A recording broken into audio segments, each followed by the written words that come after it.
Hey guys, good afternoon and happy hump day. It is the first week of the new year. I'm Sarita Wright, aka Savage Gazelle, and we are kicking off the new year with the founder of Harlem Fashion Row, Miss Brandice Henderson Daniel. She did get married, so we got to make sure we say that name correctly. Yes. And we just want to welcome you. Thank you so much for coming today. Thank you so much for having me. I'm super excited to be here. Listen, and we got a little echo. Listen, guys, as I always say, we're live. You don't know what's going to happen. But I will tell you this, we have a lot to talk about today with Brandice. One of the first things we're going to get into is the fact that her baby, Harlem's Fashion Row, is celebrating their 10-year anniversary. Yes. I cannot believe it's been 10 years. I can't believe it's been 10 years. It seems like it's gone so fast. What does that mean for you? How does that feel? You know, when you're starting out and when you have an idea that you first started executing and you start to think about, you know what, at this point in my 5th anniversary, I want to hit this mark. And at my 10th anniversary, I want to hit that mark. And it feels so far off. And for it to be here, it's such a huge blessing. Like 10 years is not easy to be in business. Right. And we've had our highs and we've had our lows, but I've been committed to staying in the game. I remember reading, I can't remember what publication it was, but the first year of Harlem Fashion Row, everything was gratis. The models, the designers, you had to ask some of the designers upwards of 10 times to be a part of that first show. And you fast forward and you're getting, $500,000 in sponsorships. So, what has that trajectory been like? How did you deal with the highs and the lows, and what made you keep going to get to this 10-year anniversary? So I always tell people that I didn't really find Harlem's Fashion Row, it found me. And I really wasn't going to look for it at all. So I think when you're walking in your purpose and when you're doing what you know like God has called you to do, then you kind of have a responsibility, and it's not just to you or this thing, it's to so many more people. When I talk to people and they tell me, oh my goodness, I met my business partner at Harlem's Fashion Row. Oh, I met my fiance at Harlem's Fashion Row. Okay. We have had that happen. And that I've made these great connections through Harlem's Fashion Row. I know that it's so much bigger than me and even bigger than the brand. So that is what keeps me going, is that I'm doing this not just for the people who are here now even, but really for the next generation and the generation after that. And so I would say when we first started, I didn't have any sponsorship at all. Nobody wanted to sponsor us. Nobody even really wanted to be a part of it because they didn't know me. I was very new to New York, and they didn't know Harlem's Fashion Row. It was a name that I had come up with. So they were like, well, what is that? And I would say after the second year, it's a matter of kind of not really getting discouraged by the no's, but keep moving forward. And second year got a little bit easier. We had Audrey Smaltz, who is Harlem's Fashion Row's godmother. She's absolutely amazing. And has been like our #1 supporter since day one. And so we had her on the advisory board. Then Michaela Angela Davis came on our advisory board. So we had all these amazing people who came on year 2. Then year 3, we just kind of keep the momentum going. Keep meeting people. Keep telling people about your vision. Keep moving. Stay consistent. Do it even when it's hard. And it's going to get hard. It's gotten hard. And you keep moving. And sometimes you have those years where even when you're 8 years old and you think everything should be smooth, you run into, oh my goodness, we don't have any sponsors this year. Wow. So it's been just honestly a huge faith journey and lots of cliff jumps, not knowing exactly where I was going to land, but knowing that it was all going to be okay and God had it all covered. But it's been one of the most incredible journeys of my life. I want to back up a bit. You started mentioning Audrey Smaltz, who is also a friend of To Be. She's almost always at our Women of Power Summit. You mentioned Michaela Angela Davis, Ty Beauchamp. One of our themes this year at Women of Power is work your she-suite. And how can you build that professional board of advisors, to help you go to the next level. Can you tell us a little bit about your she-suite and the impact that it's had for you personally and professionally? My she-suite is busting at the seams. Hello. Let me just say that first. I have so many women in my corner, like so many. So for even me to name a few, it would be very difficult. But I will say, you know, coming into New York, which was a new city for me, starting a business, which was very new for me, working with people who I had never worked with before, it required me to give in order to get.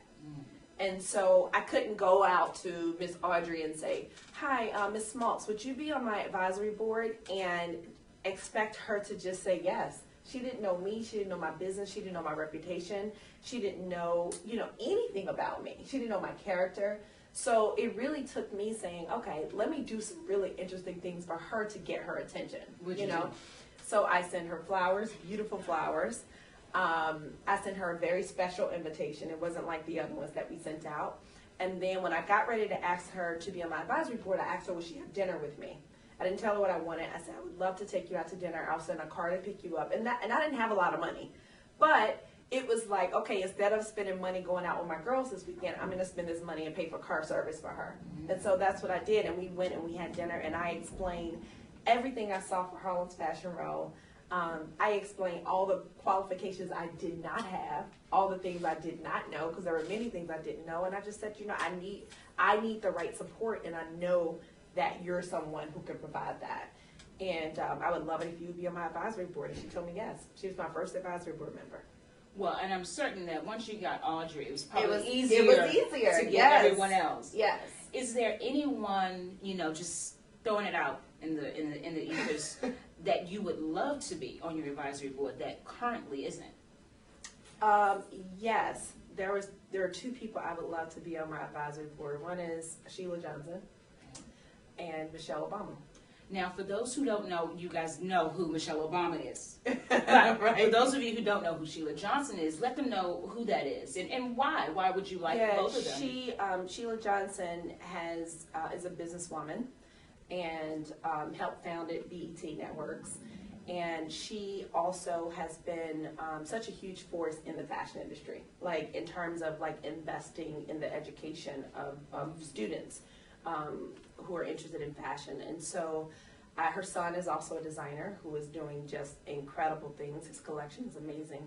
And so I just think she would be really great because I think she could bring a perspective to Harlem's Fashion Row that we don't currently have. Oh, that's nice. That's nice. Now, going back, this is Harlem Fashion Row's 10th year, 10th anniversary. Yes. What can people expect this year? Is there anything you can share? What can you tell us? All right, so I'm going to say this is my first time ever sharing this, and it's with Black Enterprise, okay? With BE. Okay, catch it. So we have a few things coming up.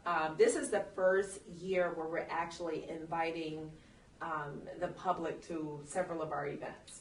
So that's very different for us. So we're going to be releasing a calendar, and people can actually fly to those cities and attend the events. Wow. So we're having a private dinner in New York in February. We're also going out to LA for Grammy Week. So February the 8th, we'll be doing a dinner and fashion presentation in LA. We're honoring two very special people. Can you tell us? Can't tell you that just yet because one of them we're surprising. Okay. And can you give us a hint? Can we guess?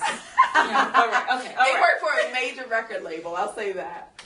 And and then we're doing events in DC and Chicago this year, which we've never done events there. Saying this the first time on BE. And then we're doing a really big event in September Here in New York. In New York, very huge event, and that we have a big announcement coming out. But now I'm expecting an invitation for all of these events. Absolutely. I'm Done and put done. that out You guys hear me. publicly. It's done. Okay. Done.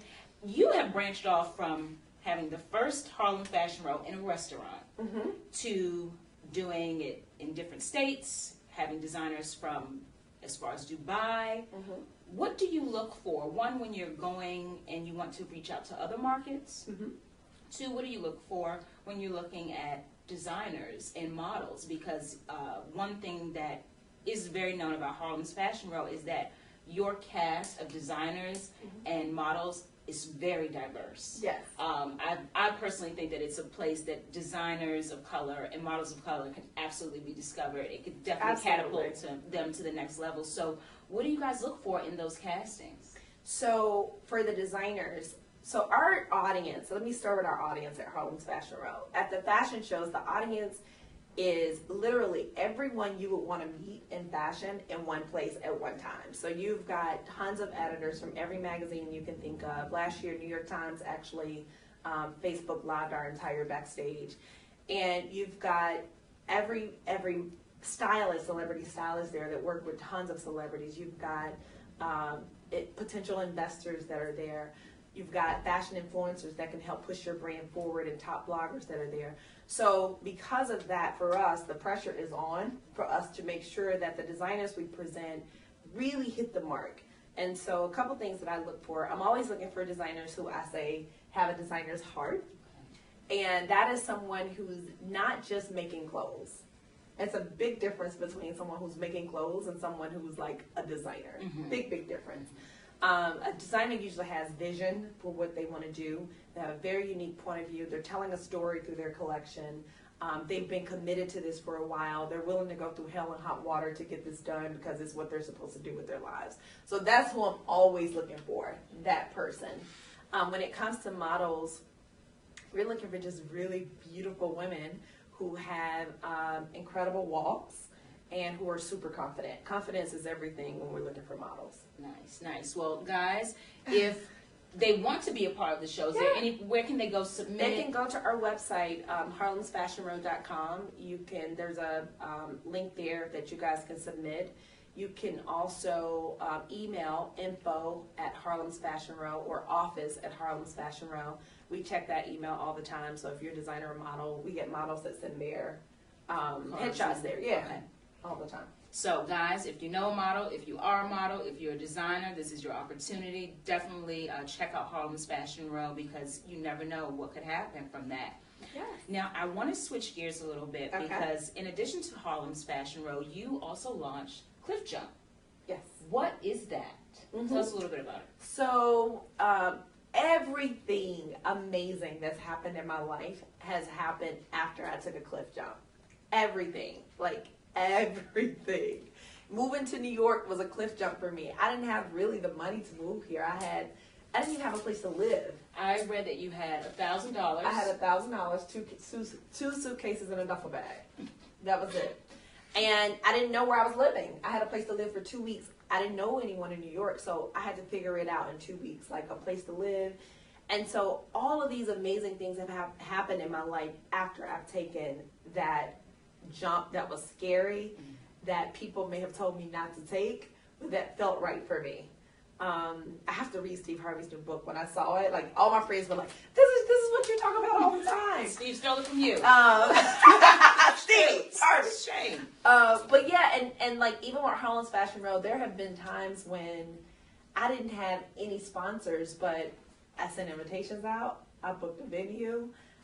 Like all this stuff, it still gives me butterflies to think about it because I didn't have a plan B. There was no plan B. And so my life in Harlem's Fashion Row in particular has been literally built on cliff jumps. And so you started. Yeah, so I started a cliff jump workshop. Okay. And so enrollment is not open right now, but just follow me on Instagram at Brandice Daniel, and I'll let you guys know when the next one is open. Now tell us a little bit about the workshop. So basically, I walk people through, what is the thing that you want to accomplish and what's stopping you from getting there?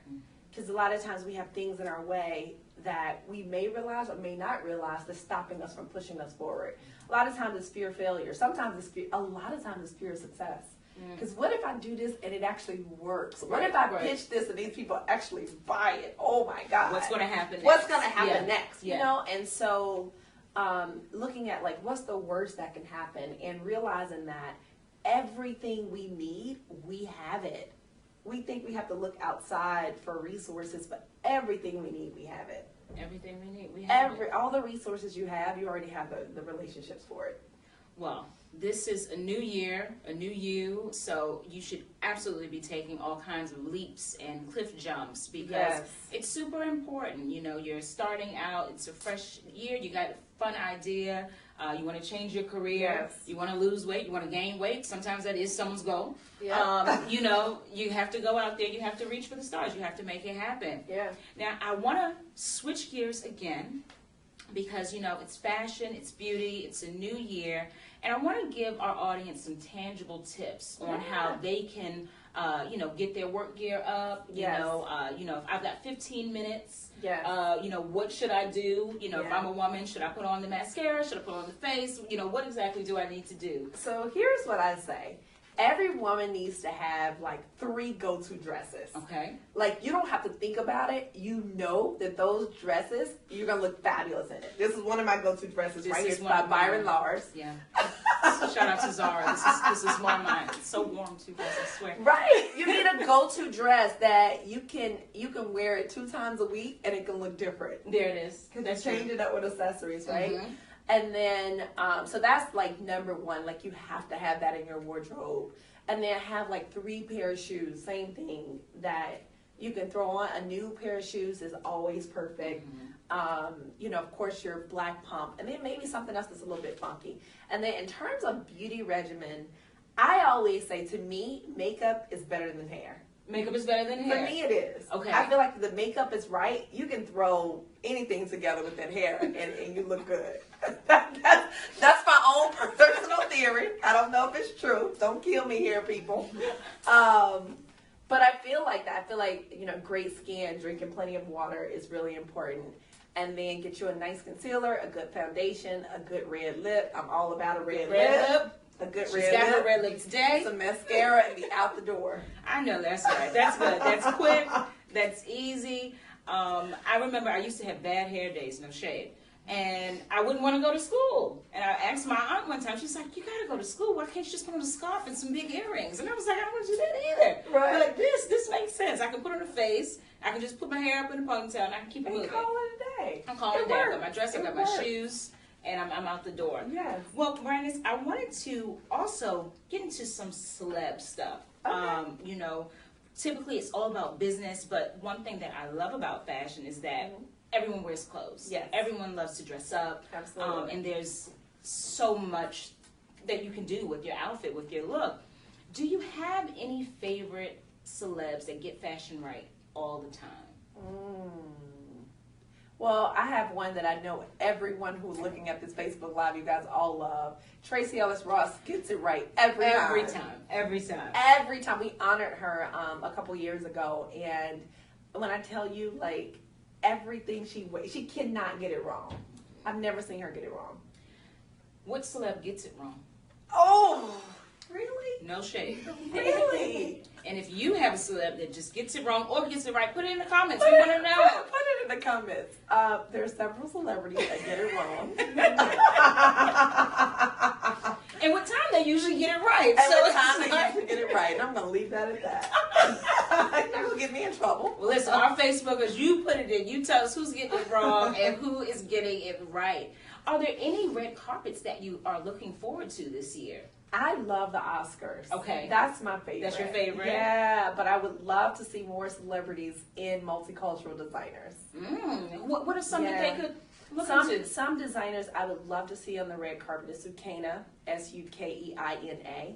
When I tell you incredible, he's designed for Vanessa Williams. He's designed for tons of celebrities. But his aesthetic is absolutely beautiful and very unique and different from anything else you can find on the red carpet. Of course, you've got our classics like Kevin Hall, who always gets it right for red carpet looks. Byron Lars, I think, is another one that could be really great for a daytime Oscar event. I think he could be awesome. And I've seen a lot of women actually wear Byron at the Black Women in Hollywood event. Okay. A lot of Very people. nice. Angela Bassett is a really big supporter of Byron Lars. Tasha Smith is a big supporter of Byron Lars. So there's he has a lot of support. But yeah, I would love to see more multicultural designers feature on the red carpet. And speaking of just having more multicultural designers, every year, you know, we get the stats, fashion magazines, say lack of diversity, runway shows in Europe, lack of diversity. I mean, now you can't even go into a store. You might get told that you need to leave. What can we do to really close these gaps in real life? How can we really be on purpose and on target about creating just a diverse, inclusive fashion industry that reflects what our America actually looks like? I think it starts with consumers.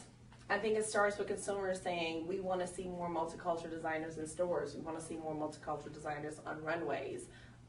Every single Tuesday on our Instagram at Harlem's Fashion Row, we feature a designer.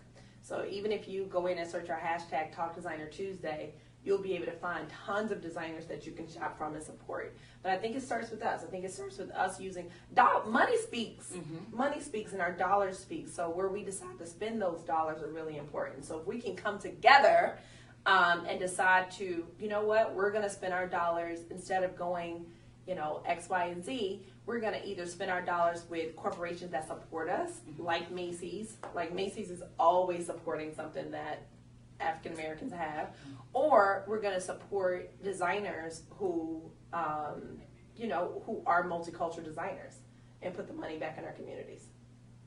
And for those who would say, why do we need to do all that? Why can't we just do our own? What would you offer them? I say, think about your grandchild. You know, think about your niece, your nephew, who may want to grow up and be a designer. At this point, less than 1% of designers that are in major department stores are designers of color. And so in order for that to change, which we're in 2017, that's insane. Mm-hmm. That number is insane. So in order for that to change, we have to change our spending habits. Mm-hmm. Starts with our spending habits. Yep. Gosh, Brandice, I feel like I can talk to you forever and ever and ever, but we know you have to go. Are there any final words that you would like to leave with our Facebook audience today? Yes, I would love our Facebook audience.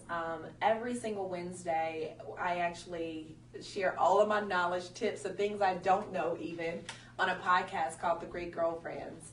And I would love for you guys to check that out and let me know what you think of that. And then follow Harlem's Fashion Row. Please. And I'm at Brandice Daniel, if you want to follow me personally. And at Harlem's Fashion Row, we'll give you guys or keep you updated with everything we have going on for our 10th year. Love it, love it, love it. And just so you guys know, we have a little announcement. Brandice is actually going to be a contributor here at Black Enterprise. So you will be able to come to blackenterprise.com and you will be able to see her articles, her videos, and you know, hopefully we can get her to take over our Instagram for her LA show. Okay? Nice. You know? So we just want to thank you so much. Thank you. And if you guys have any questions, are there any questions out there? Not right now? All right. We know y'all fill them in later because y'all always do. So we want to thank you guys so much for your time this afternoon. Happy New Year. Happy New Year. And we have tons more Facebook Lives coming to you guys. Next week, our technology editor, Samara Lynn, will be back from her trip to CES, and she's going to give you all the hottest tech tools, tips, and everything you need to know as a person of color. So be looking forward to that. And we're also going to have a pop culture Facebook Live coming to you twice a month, and we'll give you guys more details on that next week as well. So thank you guys, and we'll talk to you soon. Bye, guys. Bye, guys.